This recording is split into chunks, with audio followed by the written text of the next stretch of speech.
Now, one of the biggest pieces of news to hit Miami in recent years is the arrival of LeBron James. Along with the dreams of another NBA championship, James also brings his very own economic stimulus. Bloomberg contributing editor Rick Horrow says King James may soon be closing on his own castle here. Rick joining us on the phone. And we hear he may be closing on this home in Coral Gables. Is that right?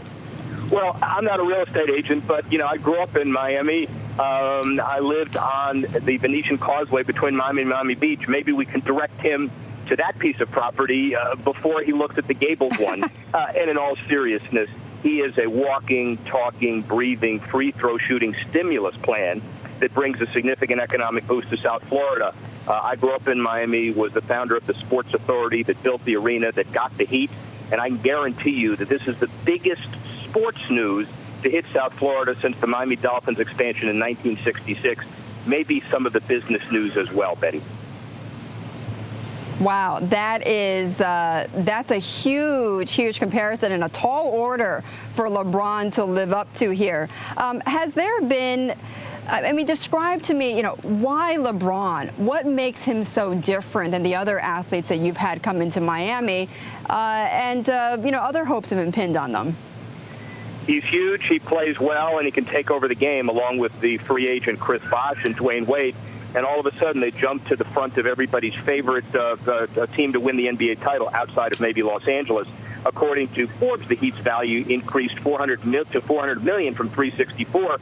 Bloomberg has its own calculations. We'll come out with those soon. But they laid off their season ticket marketing staff. Why? Because they're all gone. And more important than anything, Betty, growing up there were a number of presumption of failures in the 60s and 70s when I was growing up. Everybody talked about being from somewhere else and teams leaving to go somewhere else. This is a guy making a decision. He could have gone anywhere in the country, but he chose South Florida.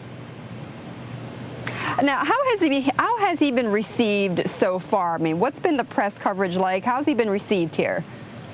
Well, he's the king in Miami. Across the country, his appeal has decreased 12%, though his awareness has increased 5%. Everybody knows who he is. He had 6 markets he could have gone to. He chose one. You can't keep everybody happy. So predictably, he is the conquering hero in South Florida. Dan Marino, big-time sports guy, the undefeated Miami Dolphins in 1972. Yes, I'm old enough to remember that.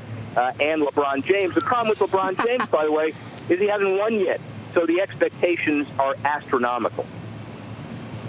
It is a tall order for a tall guy. Okay, Rick, thank you so much for joining us.